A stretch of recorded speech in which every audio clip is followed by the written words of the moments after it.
Para repercutir o restabelecimento do decreto que aumenta o IOF, eu chamo agora o professor de Ciências Econômicas da Universidade Presbiteriana Mackenzie, Hugo Garbi, que já está aqui comigo. Professor, muito bom dia, Hugo, bem-vindo aqui à nossa programação. Antes de mais nada, uma boa sexta-feira para o senhor. Muito bom dia a todos. Obrigado pelo convite. Prazer estar aqui com vocês. Professor, qual que é a tua avaliação sobre os limites institucionais quando o judiciário interfere diretamente em uma decisão econômica revertida pelo Congresso, como foi o caso agora que aconteceu, né, com o IOF? Pois é, quando a gente analisa o contexto da ciência econômica, da economia, como você tem esse emaranhado de leis, né, econômicas. A primeira delas é que o mercado ele sempre analisa como o judiciário, como o governo, como o Estado se comporta, né? Tem aquela velha máxima do mercado financeiro que diz que o mercado é covarde, entre aspas, né? Ou seja, você quando tem decisões do judiciário, né? E quando o próprio mercado ele analisa, ele enxerga que existe uma disputa política, nesse caso, entre o executivo e o legislativo, né? Isso é muito ruim para a economia brasileira, porque você gera uma sensação de insegurança jurídica para os investidores, porque ele não tem previsibilidade, e a previsibilidade ela é fundamental na economia. Né? Será que eu vou investir? Será que eu vou investir numa fábrica, gerar emprego, gerar renda e daqui a pouco muda a regra do jogo? Né? Esse é o principal ponto que os investidores vão analisar em uma economia de mercado, ela é feita de geração de emprego e renda e de investimento. Então é muito ruim você ter um ambiente onde exista uma disputa, né, nesse caso entre o legislativo e o executivo, e o judiciário decidindo, no meu ponto de vista, uma pauta, né, que não deveria decidir, né, ou seja, não deveria decidir. O próprio legislativo ele tem ali a representação do povo, né? Então, eu acho que isso só retrocede, né, algumas casas nesse tabuleiro, nessas peças que o Brasil tem de perspectiva econômica. E hoje a gente tem uma perfeita mobilidade de capitais, ou seja, o investidor apertando o botão, ele manda o dinheiro dele para fora do país, né? E o Brasil precisa muito de investimento para o seu crescimento e para o seu desenvolvimento econômico. Pois é, professor, pegando um pouco o gancho nisso que você vem falando da questão da insegurança jurídica, de que maneira essa manutenção do aumento do IOF, né, como que o senhor está enxergando o comprometimento da previsibilidade econômica do Brasil após essa manutenção do aumento do IOF judicialmente falando e qual o efeito que isso gera nessa percepção de risco, né, para os investidores? A gente tem uma piora da percepção de risco, então essa é a leitura que a gente pode fazer? Sim, acho que essa é uma das variáveis, né, dessa leitura, percepção de risco, porque, como eu disse, né, ou seja, o mercado ele analisa de forma bastante objetiva se aquele mercado no longo prazo ele pode confiar.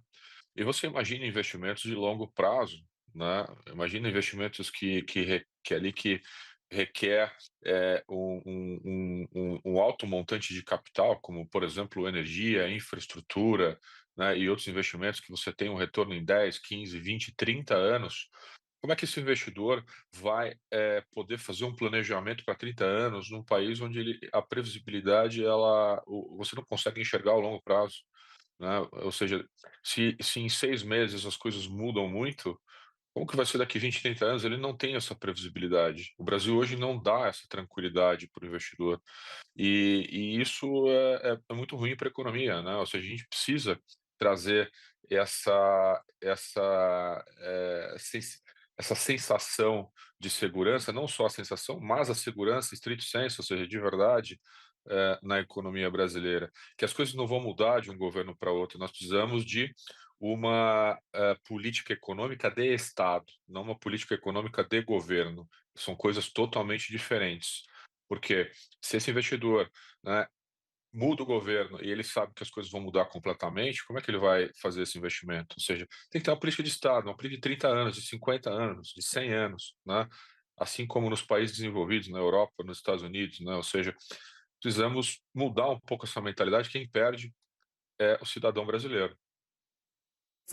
O senhor já mencionou em algumas oportunidades, né, durante essa situação do IOF, que o IOF perdeu o caráter regulatório originalmente, né, que ele tinha, e acabou se tornando essa ferramenta de arrecadação rápida, essa é a percepção de diversos economistas, inclusive, né? Essa distorção contribui para esse ambiente tributário mais instável?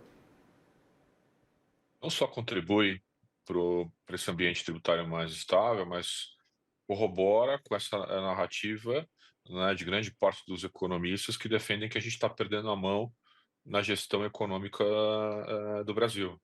Porque o que significa isso, né? Significa que, olha, eu tenho aqui um déficit fiscal, né? Eu não consigo cumprir com a meta fiscal, eu estou gastando mais do que eu arrecado, então eu tenho fácil aqui um tributo que vai me trazer alguns bilhões de reais e eu vou aumentar esse imposto, né? Eu vou aumentar esse imposto. Então, e essa ação é uma ação nociva também para a economia, que gera ainda mais segurança jurídica. Quer dizer, você não está fazendo nenhum esforço, e quando você eu falo é o governo, em reduzir despesas, porque o Brasil hoje, se for analisar em termos tributários, a gente está no limite, né? Existe estudos já há mais de 50 anos, né, que a gente chama na economia de curva de Laffer, que é o ponto ótimo que você pode tributar uma população, um estado, um governo, um país. E a gente já está nesse ponto ótimo. O Brasil não tem mais espaço para aumento de tributos. Qualquer incremento adicional de tributos vai acontecer um processo inverso, né? Você vai arrecadar menos, porque as pessoas não vão conseguir pagar, não vão conseguir pagar. Então, essa profissionalização, né, e a impressão que a gente tem, olhando do lado de cá, é que é um negócio meio, mambembe, né, ou seja, é uma discussão ali, tomando um café, uma coisa rápida que não tem uma profundidade, né, não deveria ser mais discutido, deveria ser mais, sofisticado. Professor, na tua visão, na prática, o que pesa mais para as empresas e também, obviamente, para os consumidores brasileiros? O aumento em si do IOF ou essa sinalização de que regras fiscais podem mudar por decisão judicial a qualquer momento e ainda com efeito retroativo? Eu acho que os 2 pesam, né, naturalmente que o IOF tem um peso real, né, concreto, porque você, qualquer movimentação financeira, você vai pagar mais. E qualquer centavo a mais hoje, principalmente, né, para essas empresas que já estão. Veja, a gente no Brasil, não podemos esquecer que nos últimos 3 anos a gente vem batendo recorde atrás de recorde de recuperações judiciais. Isso não é por acaso, isso não é à toa. As empresas estão quebrando. A recuperação judicial tem batido recorde a cada mês.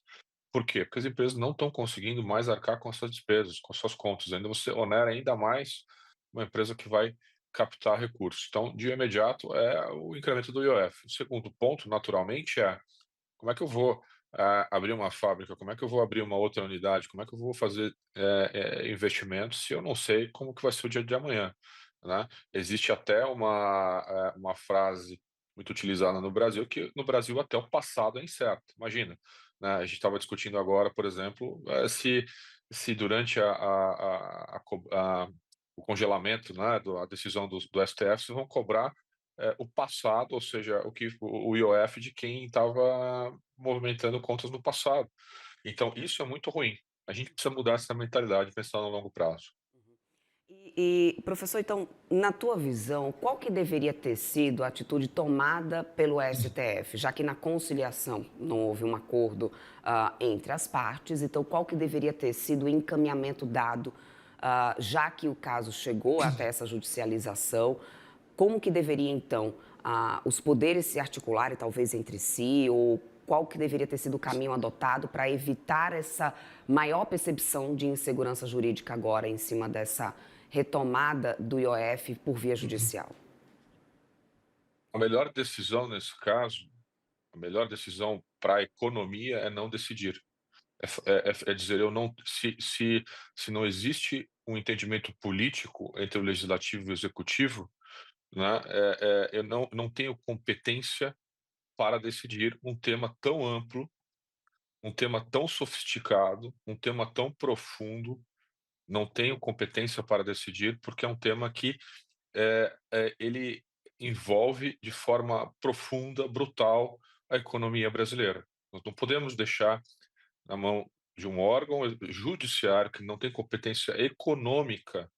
Não fo o juiz não foram treinados, não são economistas, não são tributaristas para decidir um tema que muda a vida de todos os brasileiros. Então não decidir nesse caso seria a melhor forma de mostrar, para o mercado que no Brasil a economia não se decide numa canetada.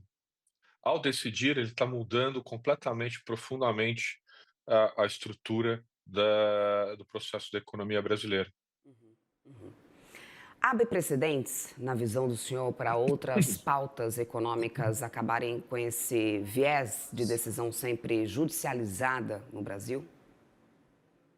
Não, abre precedentes, né, ou seja, os próprios juristas, né, os economistas estão discutindo, porque você abre precedentes profundos, né, de que agora, principalmente voltando na questão da insegurança, né, precedente no sentido de que, bom, não me entendi não me entendi com o legislativo, vou correr para o judiciário. Tudo bem, o judiciário resolve, né, o judiciário resolve.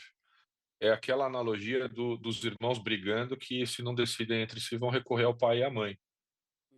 Isso é totalmente contra o jogo econômico, Uhum, né, isso é totalmente contra o jogo econômico.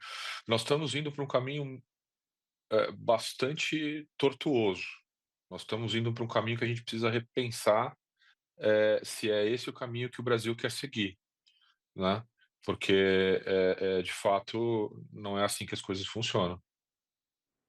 perfeito. Professor, eu quero muito agradecer a tua participação aqui conosco, agradecer pelo seu tempo, pelos pontos aqui explicados. Conversei com o professor de Ciências Econômicas da Universidade Presbiteriana Mackenzie, Hugo Garbi.